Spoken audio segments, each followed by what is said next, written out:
Chers amis de Paix et Guerre, bonjour, je suis heureuse de vous retrouver pour une nouvelle mondoscopie. Nous sommes le 6 mai 2026.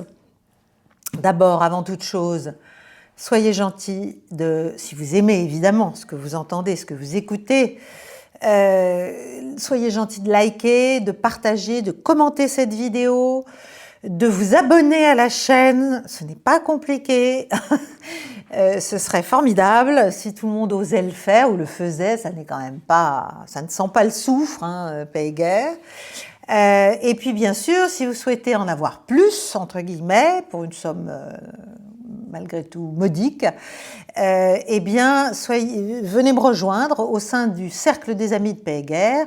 Le lien est en description de toutes les vidéos. Bon, je vous annonce aussi que ce samedi à 11 h sortira un entretien géopolitiquement incorrect que j'ai eu le plaisir d'avoir avec un vieil ami, mais qui est quelqu'un d'extrêmement pertinent dans les matières stratégiques et militaires, qui est le colonel Perdejon, que vous voyez sans doute fréquemment sur divers grands médias, divers plateaux, mais avec lequel on a eu une vraie belle conversation et surtout il a comment dirais-je, très bien expliqué la composante géographique fondamentale, en fait, bien sûr, de toute analyse géopolitique, mais là, la composante claire qui s'exprime à l'échelle globale, aussi bien au Moyen-Orient qu'en Eurasie, que partout. Bref, ça a été un bel entretien et j'espère que vous le regarderez ce samedi à partir de 11 h. Alors, aujourd'hui, 3 points. L'Iran, ça ne vous étonnera pas. Deuxièmement, le sort des pays du Golfe et notamment la différence d'approche et la divergence de plus en plus claire entre l'Arabie Saoudite et les Émirats Arabes Unis. Et troisièmement, un petit point sur la Russie, l'Ukraine, ce qui se passe à Moscou, ce qu'on dit qu'il se passe à Moscou. Bref, je vais essayer de déminer un peu tout ça, le fake, le vrai, la propagande, les wishful thinkings de nos amis anglo-saxons, etc., etc. Alors, donc, on commence par l'Iran, premier point.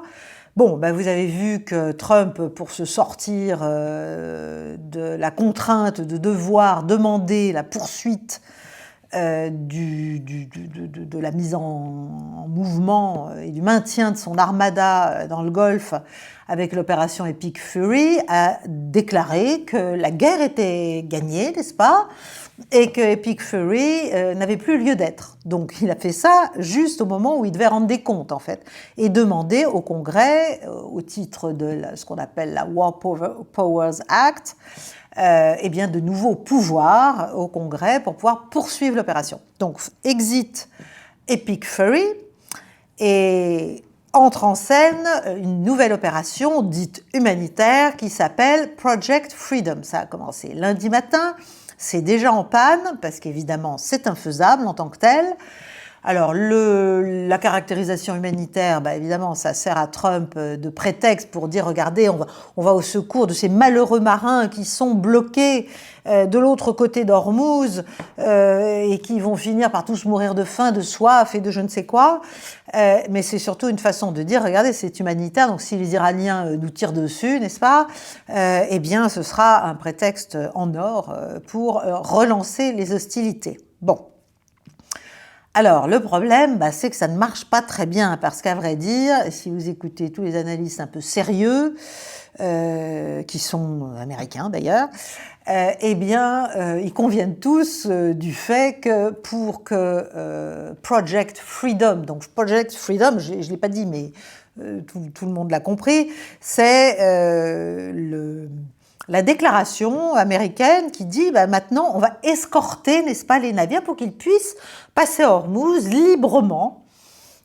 Et naturellement, nos navires de guerre, alors je vous rappelle qu'il n'y en a qu'une petite douzaine, hein, vont faire en sorte eh bien, que les Iraniens n'oseront pas, n'est-ce pas, attaquer les navires, ni d'ailleurs nous tirer dessus. Bon, il s'est passé les deux choses. Un tanker a été attaqué et des navires de guerre américains ont été aussi, il y a eu un coup de semonce iranien pour montrer évidemment la détermination iranienne, puisque Pour les Iraniens, non seulement c'est évidemment une guerre existentielle, ça c'est clair, c'est évident, vu ce qui leur est tombé dessus et ce qui peut encore leur tomber dessus, et vu les objectifs véritables à la fois israéliens et américains de cette guerre, même si tout a échoué pour l'instant, mais enfin, voilà, éradiquer finalement tout pouvoir, toute puissance iranienne, ça reste quand même un objectif, même si c'est difficilement dissible, hein. Il a bien essayé en disant on va éradiquer toute la civilisation perse. Ben voyons,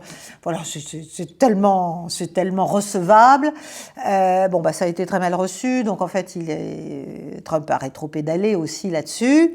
Et essaie d'expliquer qu'il est au bord d'une négociation, etc. Bon, donc il a mis en route, en branle, si vous voulez, son affaire d'escorte, sauf que pour débloquer Hormuz, hein, il ne faut pas seulement une petite dizaine de navires, même sur le pied de guerre, etc. Il faudrait des forces terrestres, il faut une véritable opération militaire, il faut déminer déjà le détroit, qu'il a été partiellement, les Iraniens savent où, mais les autres, bon, je ne sais pas.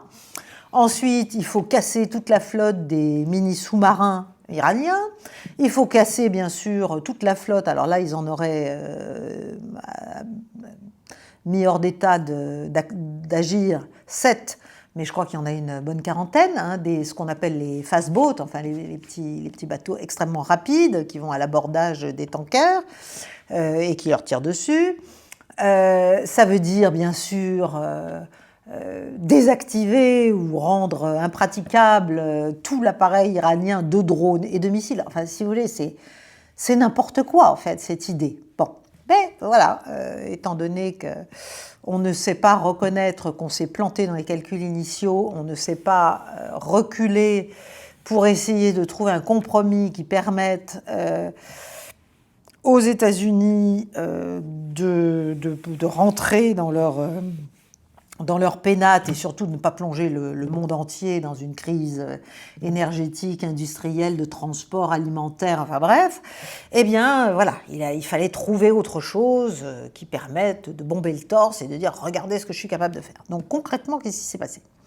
Concrètement, il y a le tanker qui appartient à la société française CGA-CGM, le San Antonio, je crois, qui a été tapé hein, par les gardiens de la Révolution. Je crois qu'il y a quelques blessés.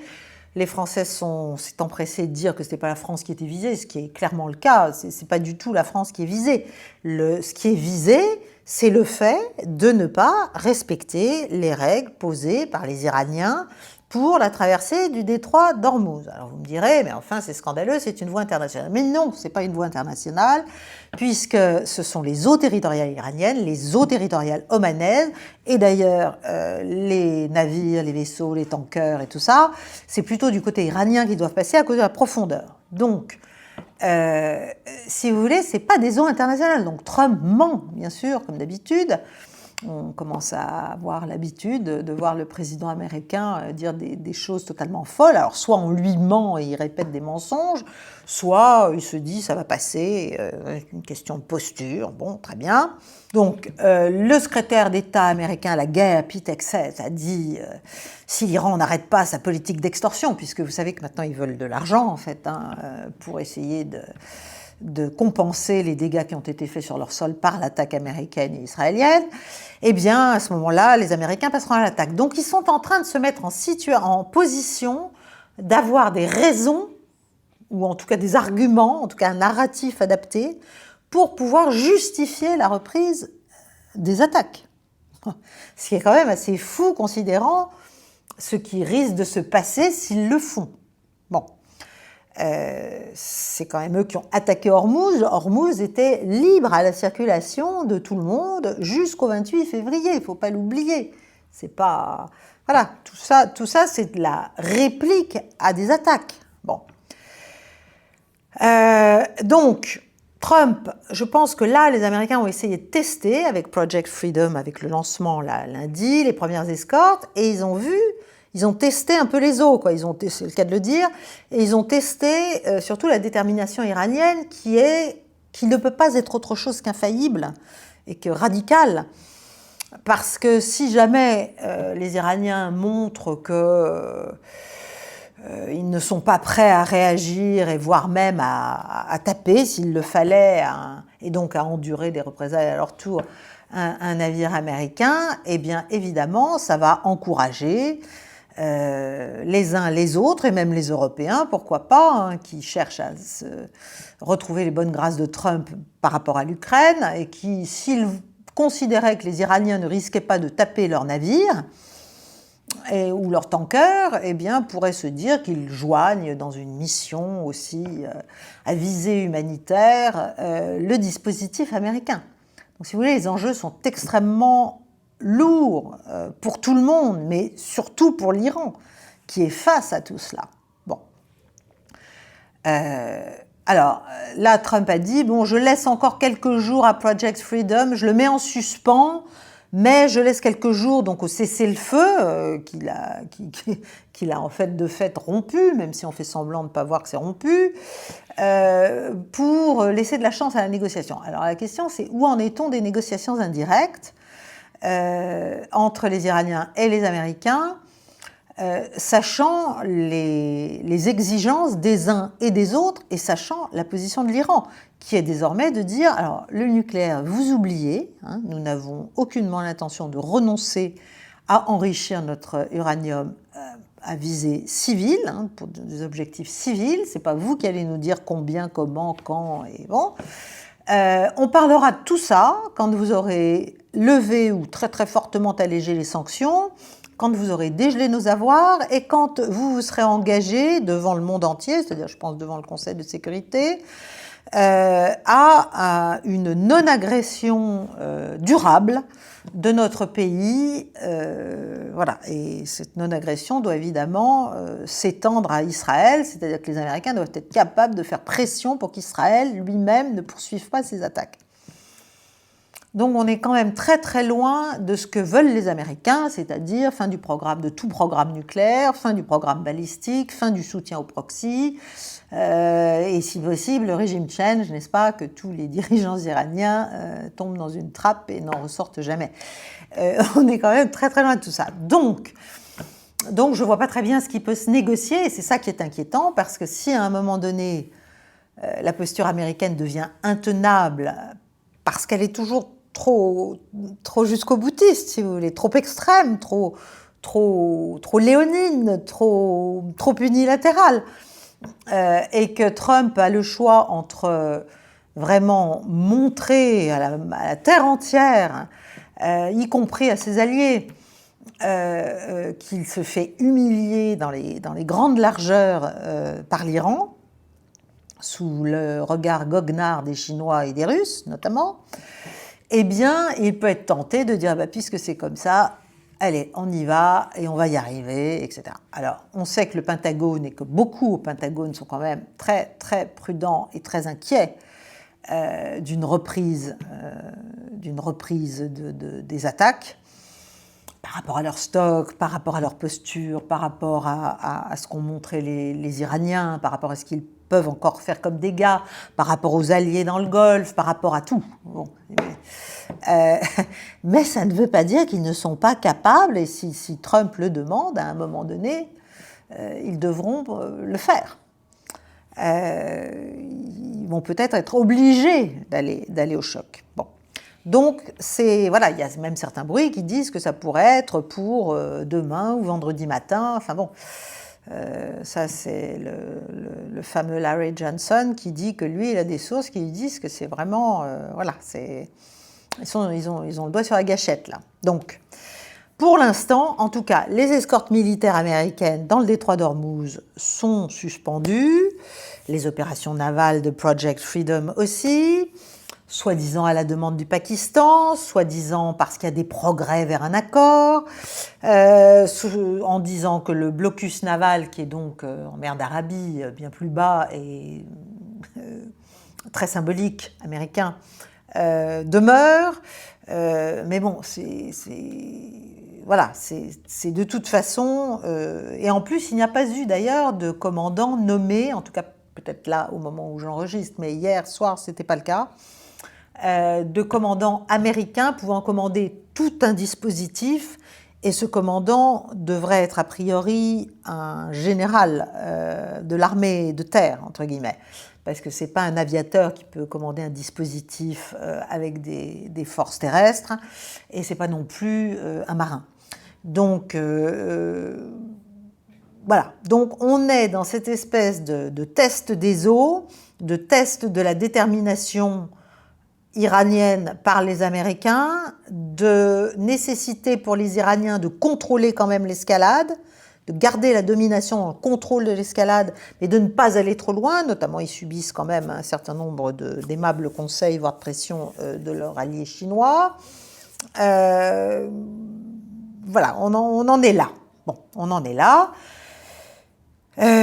Et Téhéran vient de remettre en place un système d'autorisation électronique pour le transit dans le détroit. Donc, c'est un nouveau mécanisme qui exige en fait des navires qui demandent le passage par le détroit d'Ormuz via un portail numérique, si vous voulez, électronique, officiel. Comme ça, il n'y a plus de malentendu. On ne peut pas dire « je l'ai demandé, vous m'avez dit oui, puis finalement vous me tirez dessus », etc. Bon, voilà, comme ça, c'est clair.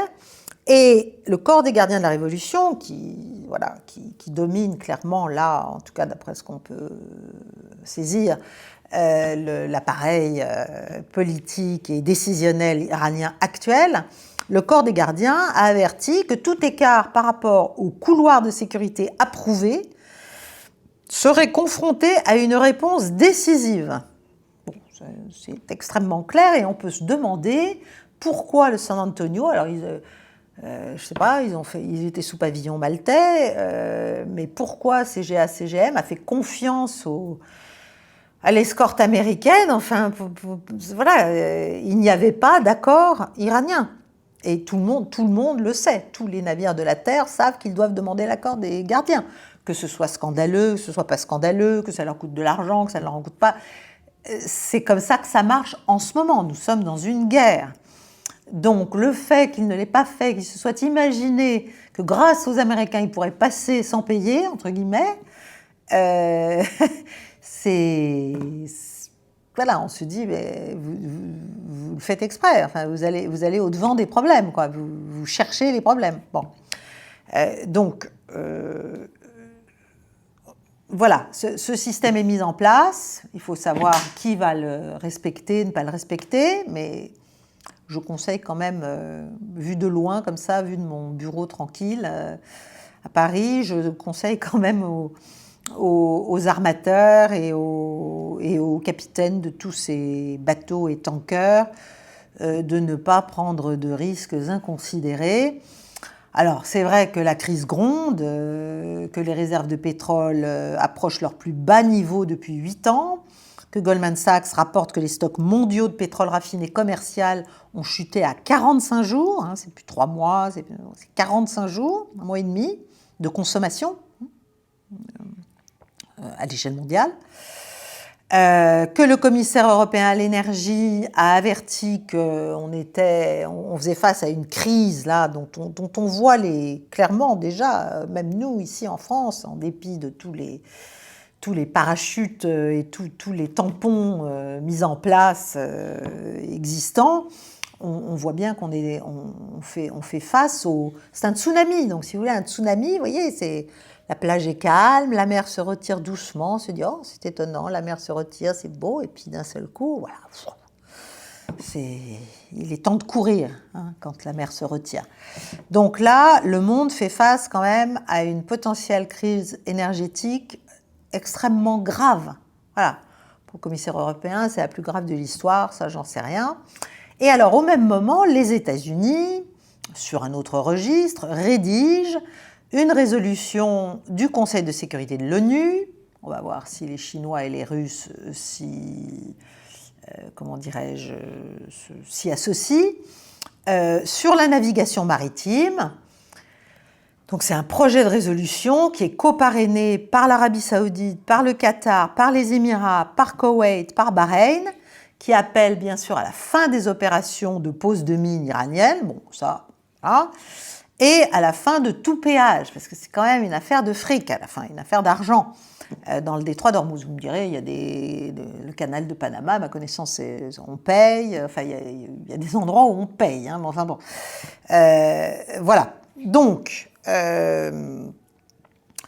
alors, ça c'était mon premier point, mais il y a une transition vers le second, qui est la question de la relation entre les Émirats arabes unis et l'Arabie saoudite.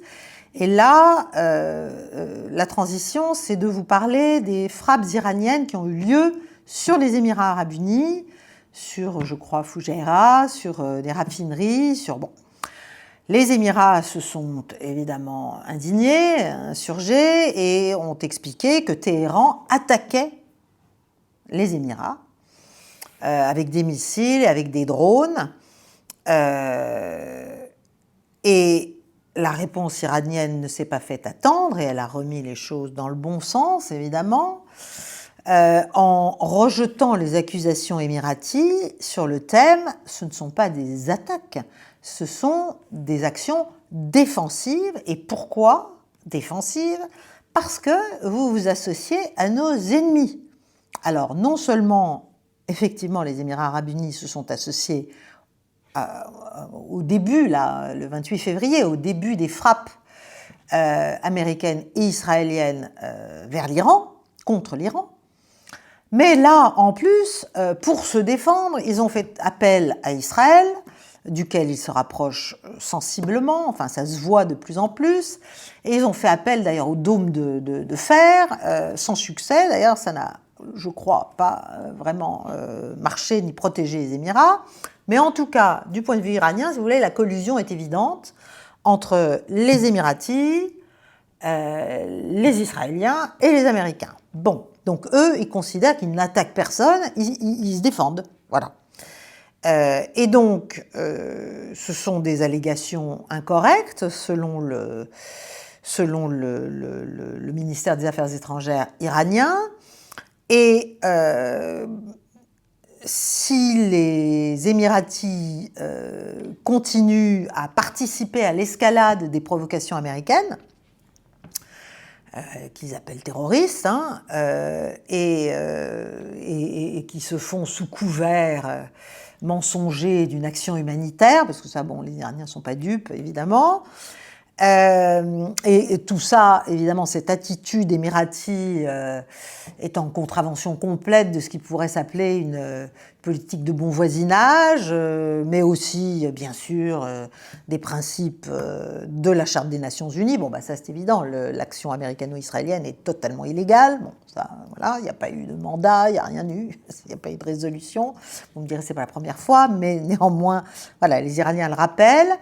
Et donc, ils expliquent qu'ils ont choisi leur camp, entre guillemets, et que l'Iran fait tout ce qu'il peut pour répliquer de manière calibrée, de manière restreinte, pour, disent-ils, le bien commun de la région et le respect de la communauté islamique mondiale. Bon, très bien. Mais que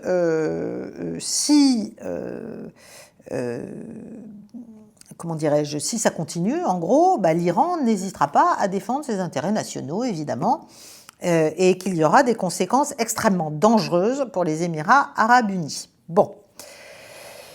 Voilà, donc voilà où nous en sommes sur la situation en Iran. Il ne faut pas oublier que Trump donc s'est donné finalement 30 jours, hein, puisque dans 30 jours, il doit revenir quand même devant le Congrès pour l'opération Project Freedom, si elle était toujours en cours, si elle n'était pas purement et simplement avortée dans l'œuf, quasiment. Il doit revenir devant le Congrès et d'ici là, il doit aller dans 8 jours, le 13 et le 14, je crois, à Pékin, voir Xi Jinping. Donc c'est quand même très compliqué. Donc là, il y a un petit mois, même pas, il y a 3 semaines maintenant, dans lesquelles il faut arriver à quelque chose, parce que sinon, tout va se durcir encore considérablement, à mon avis. Les Iraniens, bien sûr, conservent non seulement la main, hein, la main dans le narratif, la main dans la crédibilité, la main même militairement, en dépit, comme je dis toujours, du gouffre entre les capacités militaires iraniennes et les capacités militaires américaines, mais ça ne se joue pas que là. C'est-à-dire la démonstration est faite de la résilience iranienne, à la fois politique, sociale, économique et bien sûr militaire, en dépit de tout ce qu'on essaie de faire, de tout ce qu'essaient de faire les Américains et les Israéliens contre eux.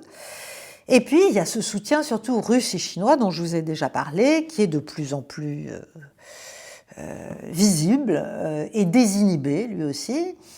Vous vous souvenez qu'il y a 10 jours, le ministre des Affaires étrangères iranien était à Saint-Pétersbourg pour voir Poutine. Et là, je pense qu'au moment où nous parlons, il est à Pékin pour voir son homologue chinois, Wang Yi, et le président chinois lui-même probablement. Il faut aussi savoir, en tout cas ce qui est rapporté, c'est que la communication entre les Chinois et les Russes, hein, très très loin des rêves de découplage, n'est-ce pas, des stratèges américains ou britanniques, parce que là, vraiment, ça a fait long feu, là, j'espère qu'on ne se fait plus d'illusions sur ce... Enfin, je suis sûre qu'on s'en fait quand même, mais bon. La communication très étroite et très très régulière entre les Chinois, entre Poutine et Xi Jinping, évidemment, par peur des interceptions, de l'espionnage, etc., par peur des écoutes, en fait, occidentales, ils sont quand même très très au point, se ferait à l'ancienne, c'est-à-dire par courrier, par lettre que l'on tape sur des vieilles machines, n'est-ce pas, et que l'on remet à des coursiers discrets et fiables, qui eux-mêmes empruntent des chemins, enfin c'est quasi poétique, et des vols spéciaux, et des trains, et je ne sais quoi, pour faire arriver les messages très très régulièrement d'un dirigeant vers l'autre. Voilà, ça c'est intéressant aussi à comprendre et à savoir, parce que ça veut dire que on n'est pas au bout de nos surprises et il est très difficile en fait de mesurer, et je pense que c'est un vrai problème pour les Américains comme pour les Britanniques, et ne parlons même pas des Européens, il est très difficile pour eux et pour les services de ces pays d'avoir des éléments fiables, vérifiables et comment dirais-je, avérés, enfin vraiment, sur les conciliabules russo-chinois au plus haut niveau et sur ce qui est décidé entre les deux hommes, c'est-à-dire sur leur jeu, sur leurs manœuvres, sur leurs réactions, sur la manière dont ils peuvent bouger leurs pions ou décider certaines actions ou décider certaines postures, même publiques. Voilà, donc on a un problème, c'est qu'à force finalement de montrer du côté occidental qu'on n'a pas peur d'assassiner les chefs d'État, de les enlever, Bon, ça n'a pas l'air de choquer grand monde, ni dans nos médias, ni ailleurs, on s'en félicite même parfois. Quand même, ça a porté ses fruits. Et voilà, on est dans une situation où, en tout cas, ces deux grands pays ont bien compris que la diplomatie classique et l'attitude de respect minimal, qui est un peu le non-dit, l'implicite, si vous voulez, entre chefs d'État à l'échelle internationale, quelles que soient les rivalités, les inimitiés ou même le caractère d'une guerre, si vous voulez, d'un pays face à un autre, jusqu'à présent, enfin jusqu'au retour de Trump, hein, même s'il y a eu bien sûr des choses avant. Mais là, quand même, avec Trump, c'est devenu tellement banal, tellement admis comme un mode d'action, si vous voulez. Voilà, on assassine. Voilà, on assassine, on décapite. Bon, c'est ce que fait Israël depuis extrêmement longtemps, mais là, ça prend quand même des proportions inquiétantes. Et je pense que ce qui est arrivé à l'ayatollah Khamenei n'a pas été à déclencher quand même certaines prises de conscience si elles n'avaient pas déjà eu lieu à Pékin et à Moscou. Bon, donc, les Chinois face à l'Iran, et puis après je passe aux Saoudiens et aux Émiratis. Les Chinois face à l'Iran, bon, évidemment, ils sont partenaires stratégiques éminents, et Pékin a besoin que l'Iran non seulement survive en termes de crédibilité globale de ses projets, de ses liens, des BRICS et du trio qu'il forme avec la Russie et ce pays, mais il a besoin surtout que le pétrole puisse continuer à aller vers Pékin à prix bas. Donc, rien que pour ça, si vous voulez, l'Iran ne peut pas tomber. Voilà. Il faudrait aussi qu'on se le dise, qu'on le comprenne, ça. Donc, l'idée, c'est d'avoir une action qui permette de consolider une forme de statu quo, de gestion de la crise sans que ça ne dérape. Donc il s'agit de faire en sorte que les Iraniens ne prennent pas le mors aux dents et ne se lancent pas dans des actions inconsidérées, d'escalade, et que les Américains aussi comprennent qu'ils n'ont pas intérêt à aller trop loin. C'est ce que Poutine a essayé d'expliquer à Trump dans leur dernier coup de fil, si j'ai bien compris. Bon. Et puis surtout, les Chinois, ils sont assez heureux quand même de voir les Américains non seulement se faire humilier devant la terre entière, avec leurs dispositifs et leurs objectifs qui ne sont pas achevés, qui ne sont pas atteints du tout, mais surtout de voir les forces américaines qui s'épuisent, qui s'exaspèrent et qui s'épuisent, et dont les capacités, qui sont quand même encore extrêmement conséquentes, sont entre guillemets fixées. Il y a un abcès de fixation là au Moyen-Orient, pour l'instant encore.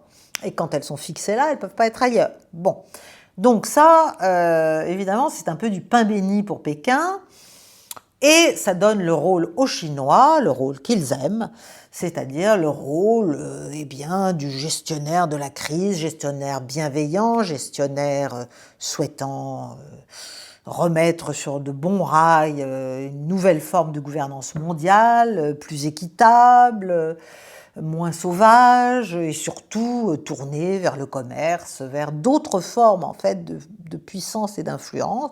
Bon, ça ne veut pas dire que les Chinois ne font pas tout ce qu'il faut pour devenir puissants et même dissuasifs, enfin inquiétants militairement, évidemment, mais leur modèle de puissance n'a rien à voir avec le nôtre. Avec celui des États-Unis, évidemment pas, mais même avec celui des Européens ou des vieux empires. C'est tout à fait différent. Et d'ailleurs, la Russie, c'est un peu, enfin, mutatis mutandis, c'est un peu la même chose. C'est-à-dire, on ne comprend pas les raisonnements russes, par exemple sur le front ukrainien, parce que, et on a poussé les forces ukrainiennes à tout un tas d'assauts qui étaient des assauts mortifères pour elles, et voués à l'échec, parce qu'on ne veut pas comprendre comment raisonne le camp d'en face. Et parce que nous, on veut des actions d'éclat, on veut des victoires éclatantes, on veut des choses qui justifient la poursuite, du soutien, voilà. Et donc, on se plante. Voilà.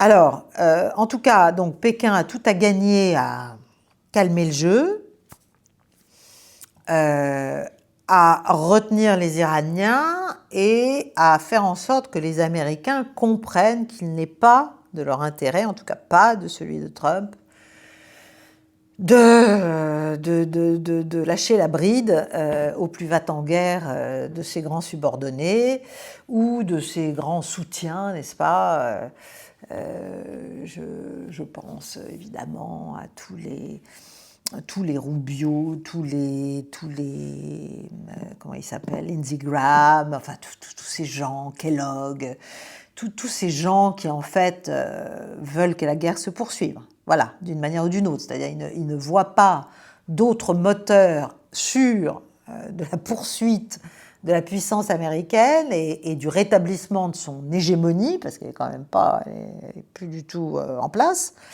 que de continuer à nourrir les conflits, divide and rule, enfin toujours la même chose, quoi. Bon, casser les équilibres, casser les régions. Voilà, alors après on prend des prétextes, quand on est démocrate, on a tout le tout le narratif, tout le cache-misère moralisateur. Bon, ça, on a vu ça sous Clinton, on a vu ça sous Obama, et on a vu ça sous Biden, bien sûr. Mais bon, il y en a aussi côté républicain. Mais alors là, évidemment, avec Trump, il n'y a plus de gants, il n'y a plus rien. C'est le pur mépris, non seulement de son ennemi, mais aussi de ses alliés, ce qui est un peu embêtant. Bon, donc voilà. Donc l'Iran, il doit maîtriser pour que ça ne dérape pas et que ça ne fâche pas son allié chinois, qui est très important pour lui. Et il doit montrer sa détermination pour que les Américains et les Européens ne croient pas que le pouvoir iranien bluffe et va laisser ces lignes rouges être franchies sans réagir. Bien. Alors, le sujet, ça va être d'habiller la défaite en victoire, quoi. Voilà, de faire en sorte que Trump s'y retrouve. On verra bien. Alors, deuxième point, mais le premier était très long, j'en conviens, mais c'était quand même très important. C'est la question de l'Arabie Saoudite et des Émirats Arabes Unis. La semaine dernière, je vous ai dit que les Émirats étaient sortis de l'OPEC, donc de l'Organisation des pays exportateurs de pétrole. Mais là, on voit bien, à l'occasion de ce conflit, qu'il y a une différence de niveau, en fait. Et on pouvait le sentir depuis longtemps. Mais là, c'est vraiment, ça se voit vraiment. Il y a une différence de niveau de compréhension et de niveau d'ambition aussi, d'une certaine manière, entre les Saoudiens et les Émiratis dans le cadre de ce conflit et de la relation à la fois avec l'Iran, avec Israël, avec les petits camarades du Golfe et bien sûr avec les États-Unis. Et bien sûr avec la Chine et la Russie, mais au moins à l'échelle régionale. Bon.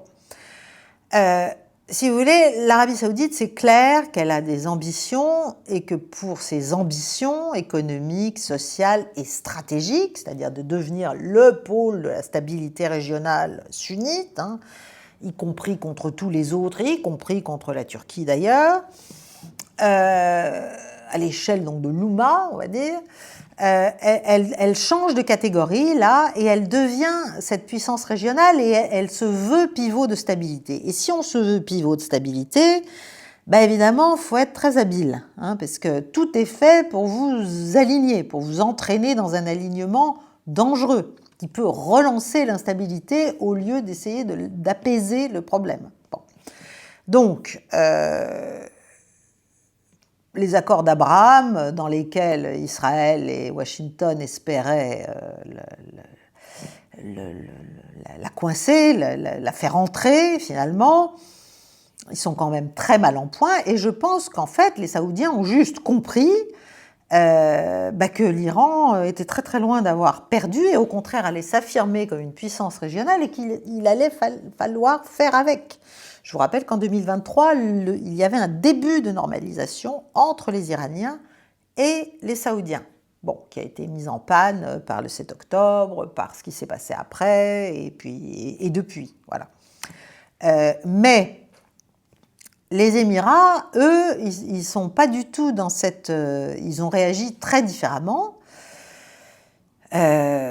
Ils souhaitent reprendre leur indépendance par rapport aux contraintes liées à l'appartenance à l'OPEC, à l'OPEP, à l'OPEP+, au Conseil de coopération du Golfe, etc., pour pouvoir augmenter éventuellement leur production, pour pouvoir mieux contrôler leurs prix, pour pouvoir sortir aussi de cette politique de prix trop tenus et trop hauts. Et donc, on peut imaginer que peut-être ça ferait baisser les prix à long terme.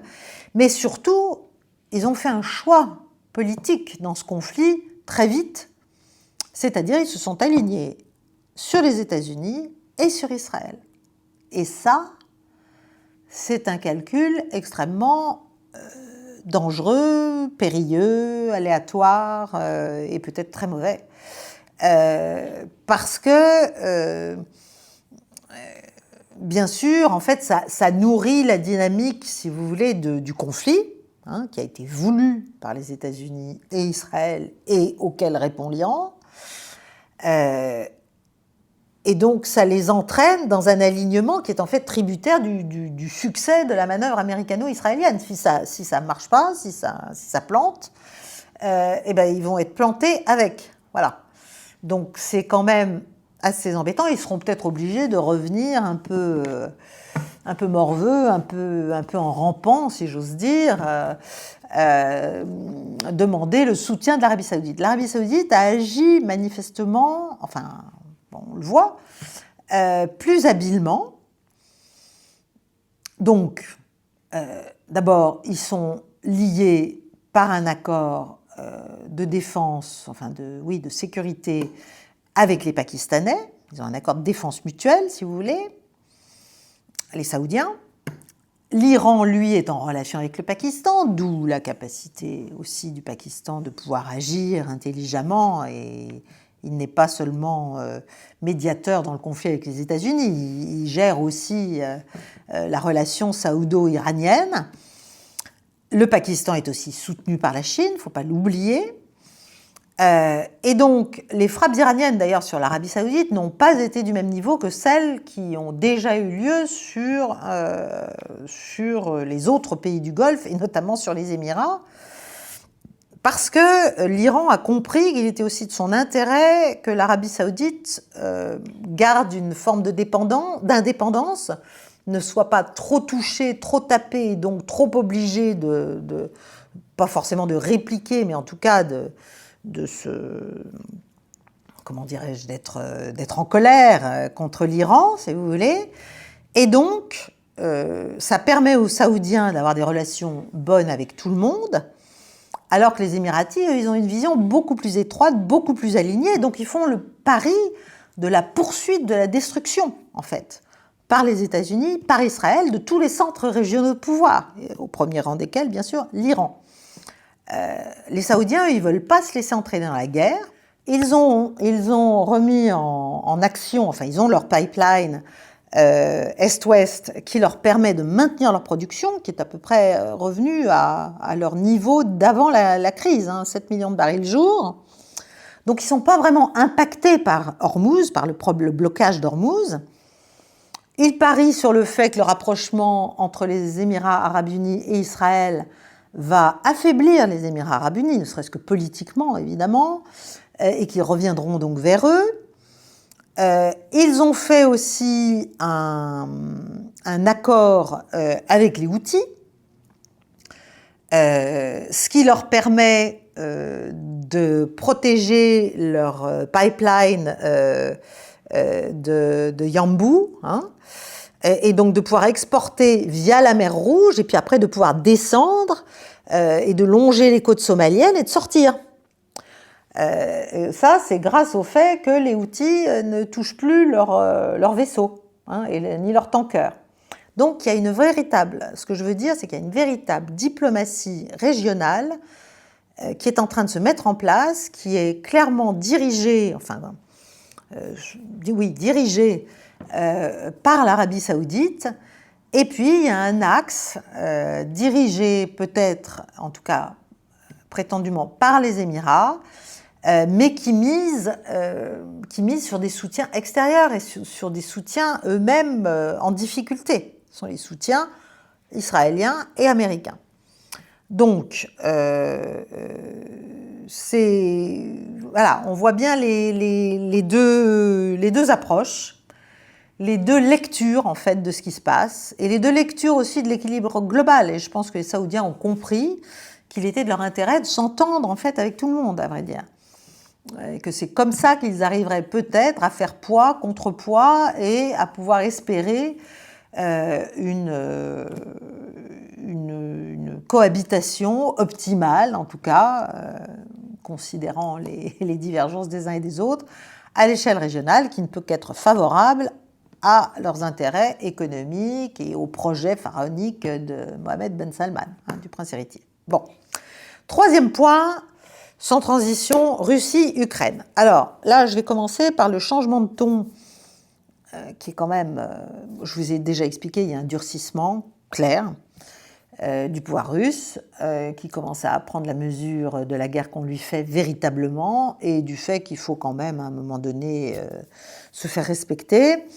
Et là, il y a eu un forum, vous savez, le printemps, c'est le moment des forums diplomatiques, il y en a un certain nombre, il y en a en Grèce, il y en a en Turquie, il y en a en Arménie, il y en a en Inde, enfin bon bref, voilà, à partir du début de l'année jusqu'à l'été, généralement c'est comme ça. Et donc là, il y a le forum diplomatique d'Antalya en Turquie. Et là, le ministre russe des Affaires étrangères a adressé un avertissement extrêmement clair à Volodymyr Zelensky, le président ukrainien. En gros, soit vous acceptez nos conditions, qui sont toujours les mêmes depuis juin 2024, soit l'Ukraine va devoir assumer la disparition totale de sa souveraineté d'ici l'été. Je pense que je vous laisse comprendre ce que ça veut dire. Ça veut dire qu'en fait, voilà, c'est que c'est pas la moutarde qui monte au nez de Vladimir Poutine, mais c'est la progressive prise de conscience qu'il a peut-être raison tactiquement, il a même certainement raison tactiquement de poursuivre la guerre d'usure, de grignotage, les Russes continuent à avancer, etc. Mais politiquement et même stratégiquement, cette intelligence de situation militaire, si vous voulez, opérationnelle, tactique, ne porte pas les fruits qu'elle devrait porter, et en tout cas a conduit finalement ses adversaires, c'est-à-dire nous, les Européens, les Américains, les Britanniques, etc., à considérer qu'il bluffe, qu'il est faible, qu'il n'y arrive pas, et qu'on va bien finir par l'affaiblir politiquement, économiquement, etc. Et que donc on peut continuer, le harcèlement, les frappes dans la Baltique, les frappes sur la mer Noire, les frappes, voilà, bon, les frappes dans les régions russes, les frappes sur sa résidence pour essayer de l'assassiner, etc., etc. Et donc là, je pense qu'il y a un resserrement, parce qu'il y a aussi des critiques internes, bien sûr, parce qu'il y a divers camps. Encore une fois, je ne pense pas qu'on puisse dire que la Russie est une dictature au sens strict du terme, et encore moins un pouvoir autocratique. Je ne pense vraiment pas ça, en tout cas d'après ce que j'en comprends. Il y a donc des cercles du pouvoir, il y a des chapelles, il y a des approches, il y a des gens qui sont beaucoup plus favorables à la recherche d'un accord avec les Américains. Je pense à Kirill Dmitriyev, mais pas seulement. Il y en a d'autres qui considèrent que ça suffit et que les Russes ont été beaucoup trop gentils et beaucoup trop patients surtout, et qu'il est temps de montrer qu'en fait, s'ils le décident, effectivement, il n'y a plus d'Ukraine demain. Donc, sans aller jusque-là, il est peut-être temps de eux aussi faire quelques coups de semonce.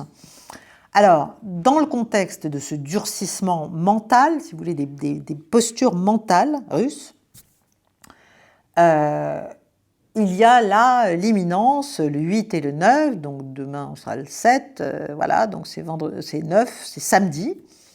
Il y a le 81e anniversaire de la grande victoire, de la victoire russe, enfin soviétique, dans la Grande Guerre patriotique. Bon, moment extrêmement important.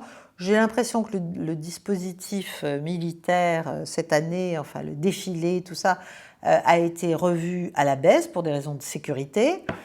Mais néanmoins, comme l'année dernière et comme l'année d'avant, je crois bien, Poutine a proposé une trêve, les 8 et 9, c'est-à-dire vendredi et samedi, aux Ukrainiens. Une trêve, pas un cessez-le-feu, une trêve. Et évidemment, Volodymyr Zelensky, comme l'année dernière d'ailleurs, si ma mémoire est bonne, a dit non, mais on va faire beaucoup mieux, nous on veut un cessez-le-feu global, durable, enfin toujours la même chose, il veut un cessez-le-feu pour refourbir les armes qu'on lui donne et être relancé à l'attaque et surtout garder son pouvoir. Bon. Et donc il a dit non, nous on fait mieux, n'est-ce pas, que les Russes qui veulent juste préserver leur petite parade. Nous, on propose un cessez-le-feu dès maintenant. Donc théoriquement, là, en ce moment, il y a un cessez-le-feu à l'initiative ukrainienne.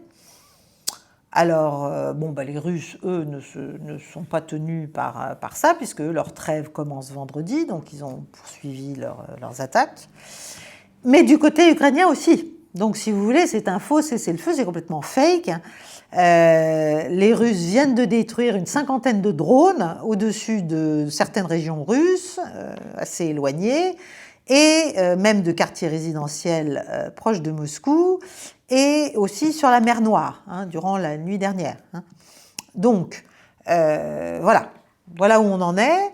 Le ministère russe, et même le ministre russe de la Défense, donc avec l'autorisation, bien sûr, de Vladimir Poutine, a dit que si Kiev osait perturber la parade, enfin les fêtes, les célébrations du 9 mai, eh bien, il y aurait une représailles sur Kiev, ça c'est une grande première, et sur les centres de pouvoir à Kiev. Donc ça, c'est une menace directe et claire, c'est-à-dire, ça suffit, vous permettez de taper le Kremlin, d'essayer de me tuer dans ma résidence, etc. Voilà. Moi, maintenant, si jamais vous cassez mon grand jour de la victoire, si vous voulez, ce sera, alors peut-être un Oreshnik, le troisième, on sait que le précédent a quand même tapé une usine d'assemblage de drones, enfin, qui sont faits à partir d'éléments, on le sait, européens notamment, et aussi américains. En tout cas, voilà, il n'est pas impossible que ce soit un Oreshnik qui soit déjà probablement avec déjà des cibles prêts à être envoyés en représailles si Kiev ose, enfin va jusqu'à chercher à perturber la parade. Bon. Donc, on voit bien que là, les Russes ont changé de braquet quand même un petit peu, je trouve. Il faut dire aussi que même si la popularité de Vladimir Poutine est extrêmement importante, certaines personnes disent que malgré tout, son parti, le parti Russie Unie, dans les intentions de vote pour les législatives de l'automne, il y a une lassitude, si vous voulez, donc les intentions de vote baissent. Alors vous me direz, mais non, c'est une dictature, il n'y a pas besoin, tout ça, c'est ridicule, c'est des partis de carton-pâte, etc. C'est pas totalement vrai. En tout cas, c'est comme ça que ça marche en Russie. Et Russie Unie est en train de rejoindre doucement les niveaux d'intention de vote du Parti communiste russe. Donc là, il y a un gros gap il y avait un gros gap qui est en train de se réduire. Et donc, il y a un certain nombre de critiques qui sont assez claires, qui s'expriment de plus en plus clairement, de milieux qui pensent... parce qu'il y a des milieux très radicaux, et je ne sais pas si on comprend ce que ça veut dire. Si c'est plus Poutine, mais que c'est ces gens-là qui prennent le pouvoir, ça va être une autre paire de manches. Donc, des gens comme Karaganov, par exemple, qui expliquent qu'il va falloir finir par rappeler quand même la réalité des menaces et du rapport de force, en fait, entre l'Europe et la Russie. Voilà. Et donc, tout ça, c'est dans le cadre... c'est concomitant avec... donc, il y a le durcissement russe, et en même temps, côté occidental, il y a des articles qui sortent dans le New York Times, dans le Financial Times, qui est très lié au service britannique, de même que le New York Times est lié, à ma connaissance, plutôt à la CIA. Et donc, ces articles, et notamment celui du Financial Times, essaient de nous expliquer que Poutine est devenu complètement paranoïaque, qu'il vit claquemuré dans un palais au bord de la mer Noire, je crois bien. Mais c'est une vieille histoire, en fait c'est un hôtel, c'est un investissement, bref. Qu'il a peur de tout, qu'il a peur d'être assassiné, qu'il est extrêmement protégé, qu'il est très inquiet, que Sergueï Shoïgu, son ancien ministre de la Défense, qui est devenu qui est en charge du Conseil de sécurité maintenant, me semble-t-il, serait son rival, ce qui quand même paraît étrange de la part de Shoïgu, même si Poutine a quand même nettoyé progressivement un certain nombre d'autorités, notamment au sein du ministère de la Défense. Il a quand même fait, non pas peut-être une purge, mais en tout cas, il s'est séparé d'un certain nombre de gens, mais je pense que c'était pour des questions de corruption, pour des questions... peut-être pas pour des questions de fidélité ou de loyauté. En tout cas, bon, voilà, il y a des gens qui disent que Shoïgu est en mauvaise posture et que ce serait un traître en puissance ou un rival en puissance, puis il y en a d'autres qui disent mais pas du tout, c'est un serviteur au contraire qui n'a pas d'ambition politique propre. Bon, bref, en tout cas, ce qu'on essaie d'expliquer, c'est que Poutine, comme d'habitude, c'est toujours les mêmes narratifs, c'est quand on essaie de se rassurer comme on peut, que Poutine, il a peur. Voilà, il a peur. Alors, il y a un fond de vérité. C'est-à-dire qu'en fait, c'est du bon sens, si vous voulez. Quand on a essayé de vous assassiner plusieurs fois, dont la dernière fois de manière assez claire, avec l'envoi de 90 drones, qui certes ont été arrêtés bien en amont de la résidence près de Valdai, la résidence de Poutine près de Valdai, mais enfin... Pendant ce temps-là, il était au téléphone avec Donald Trump qui lui demandait de rester en ligne pendant qu'il allait parler avec Zelensky, etc., au moment où l'attaque était déjouée, si vous voulez. Donc, je pense, et puis il faut comprendre que, voilà, on tue Khamenei, on kidnappe Maduro, on assassine le chef du Hamas, on décapite... le premier et le deuxième rang du pouvoir iranien. Enfin, il n'y a plus de limite, si vous voulez. Donc c'est ça, c'est le tabou dont je parlais tout à l'heure. Donc il y a de quoi, quand on est... D'ailleurs, c'est comme Donald Trump qu'on essaie d'assassiner aussi, mais là, ce n'est pas des États étrangers. Mais si vous voulez, je pense que le système de sécurité autour de lui, de protection autour de lui, se renforce. Bon, Poutine, c'est pas des fous qui essaient de l'assassiner ou des déséquilibrés locaux. Ce sont les services ukrainiens. Boudanov, l'ancien chef du renseignement militaire ukrainien, ne s'en est jamais caché. Et maintenant, il est devenu chef de cabinet de Zelensky. Mais c'est éventuellement derrière ces gens-là d'autres avec des moyens encore plus importants. Et puis il ne faut pas oublier qu'il y a quand même un certain nombre de généraux russes, enfin d'autorités militaires russes qui ont été, dont certains généraux qui ont été assassinés par les Ukrainiens, mais encore une fois, a priori ils ne font pas tout seuls. Et des personnalités aussi civiles, académiques, médiatiques, etc., etc. Donc, on peut comprendre que Poutine se dise, bon, je renforce ma protection, en fait, et j'essaie de ne pas non plus me mettre en pleine rue, dans des positions trop vulnérables. Voilà.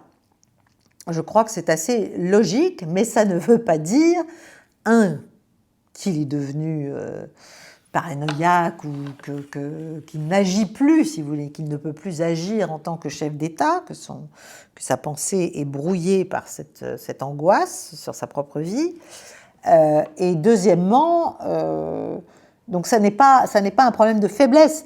La seule faiblesse, à vrai dire, politique, d'après ce que je comprends, moi, c'est qu'en fait, il y a un certain nombre de gens qui lui disent « tu es trop gentil, tu es trop patient avec les Occidentaux, tu es imprudent et tu ne comprends pas la gravité de l'hostilité et le caractère radical et définitif et éternel de l'hostilité que ton pouvoir déclenche, en fait. Et que tu mènes cette guerre trop tranquillement à un rythme qui finit par te desservir politiquement. Moi, je pense que c'est ça le sujet, c'est ça le problème. Voilà. Et que c'est pour ça qu'il y a aussi ce durcissement, et c'est pour ça qu'on n'est pas à l'abri d'une accélération de certaines opérations militaires russes, éventuellement, surtout si les Ukrainiens poursuivent leur provocation. Donc, voilà ce que je voulais vous dire aujourd'hui. Je vais arrêter parce que j'ai encore sans doute été un peu longue. Je vous remercie de votre attention. Encore une fois, likez, partagez, abonnez-vous, inscrivez-vous, rentrez dans le cercle. Soutenez-nous aussi. Vous savez, voilà, la chaîne tient comme ça, hein, par les soutiens via Tipeee, par YouTube. Enfin, YouTube, c'est pas brillant. Par les partenaires qui me font la confiance de nous soutenir, heureusement. Et donc, voilà, n'hésitez pas à manifester votre soutien, mais ne serait-ce qu'en commentant et en donnant vos avis, vos critiques, voilà, vos contestations même de ce que je dis. C'est très bien, c'est important, ça fait connaître la chaîne et ça fait connaître ce que j'essaie de faire. Voilà. Je vous remercie, chers amis, je vous souhaite une bonne soirée. N'oubliez pas l'entretien géopolitiquement incorrect samedi à 11 h. D'ici là, pour les membres du cercle, il y aura une clé du monde. À très bientôt. Au revoir.